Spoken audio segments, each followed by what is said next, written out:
How do I know that leaning into my strengths, or how do I trust that leaning into my strengths is going to lead to the right outcome?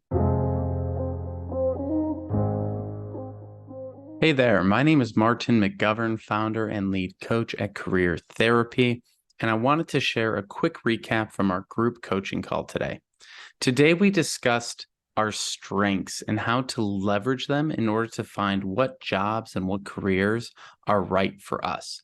So, one of the things that we talked about was this concept of leaning into what we do well versus always trying to fix things that we're not good at.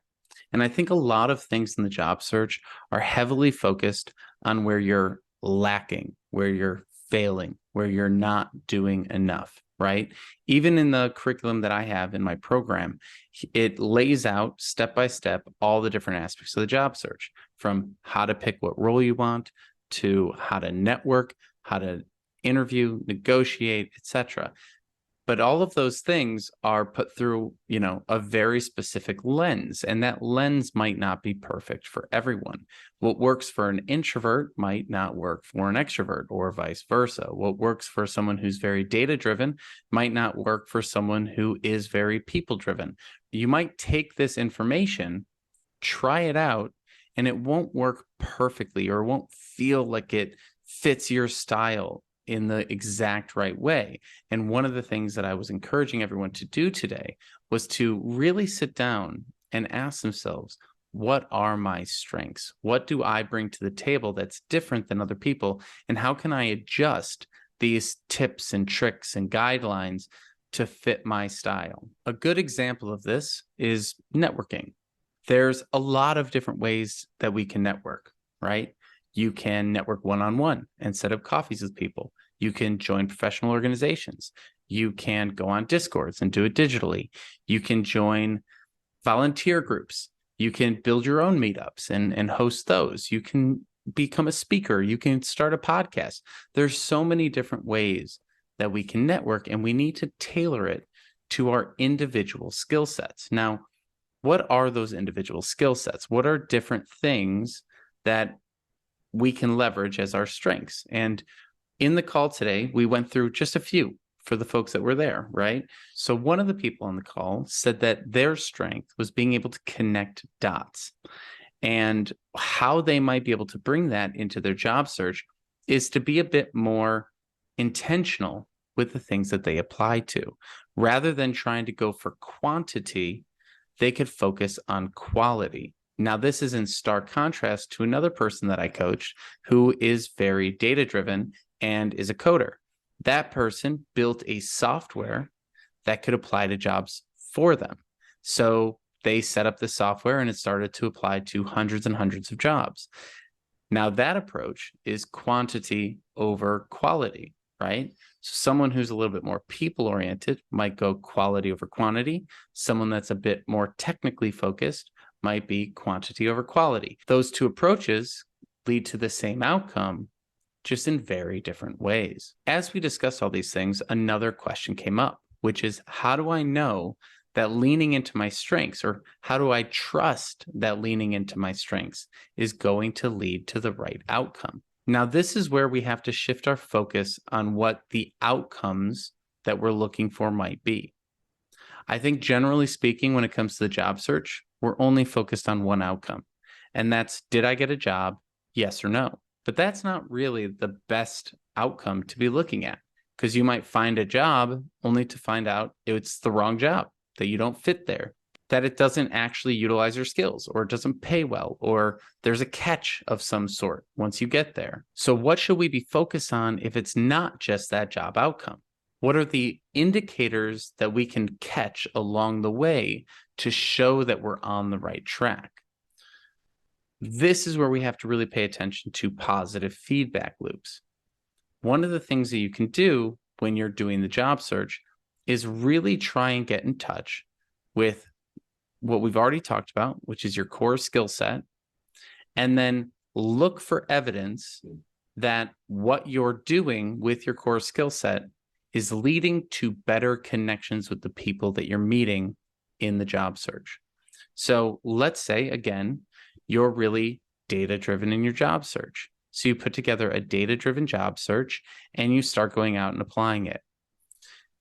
If everyone you talk to is very human-centered instead of data-driven, you might realize that the criteria you've put into your data is bringing you the wrong opportunities, because what you should be meeting, because the people that you should be meeting should be data-driven people who think like you, who act like you, who share your priorities and your visions and your values.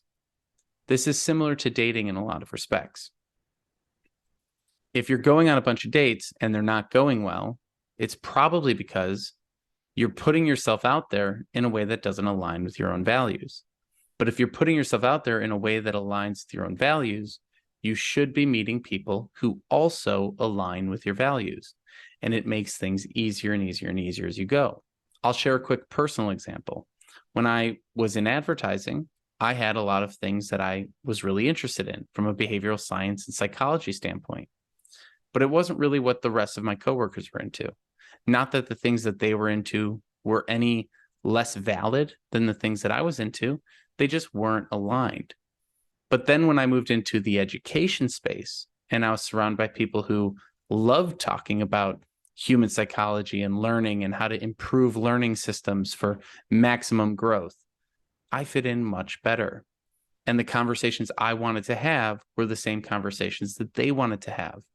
So you'll know that you're on the right track in your job search if the people that you're meeting are similar to you, if the conversations that you're having are naturally aligned with the things you like to talk about.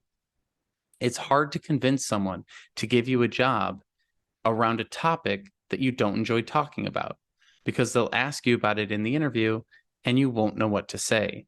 Or you'll say something that just doesn't really make sense or doesn't seem like you're very excited about it. And they might leave that interview going, you know, they had all the right answers, but they just didn't seem excited about the company or the role or the industry. But if you are excited about it and the people that you're talking to are excited about it, this is where you can start to align and start to get some real traction. And you'll actually be able to start being considered for roles that might be a little bit outside of your skill set or that you're not fully qualified for, because qualifications matter less when you really show an interest and a desire to help. They will overlook certain qualifications if they know that you're going to put in the effort to help. Whereas if you don't have excitement and you don't have the qualifications perfectly lined up, you'll probably not move on to the next round. Now, this is just one indicator to look for.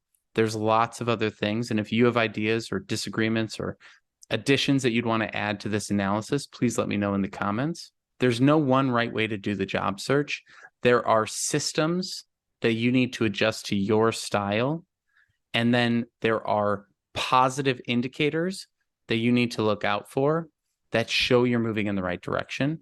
Because what we think is working and what will actually work are not always intuitive when it comes to the job search. Sometimes the counterintuitive thing is what gets you where you need to go. Thanks so much for checking out this video. If you like what we're doing here, please like and subscribe and share and all that good stuff.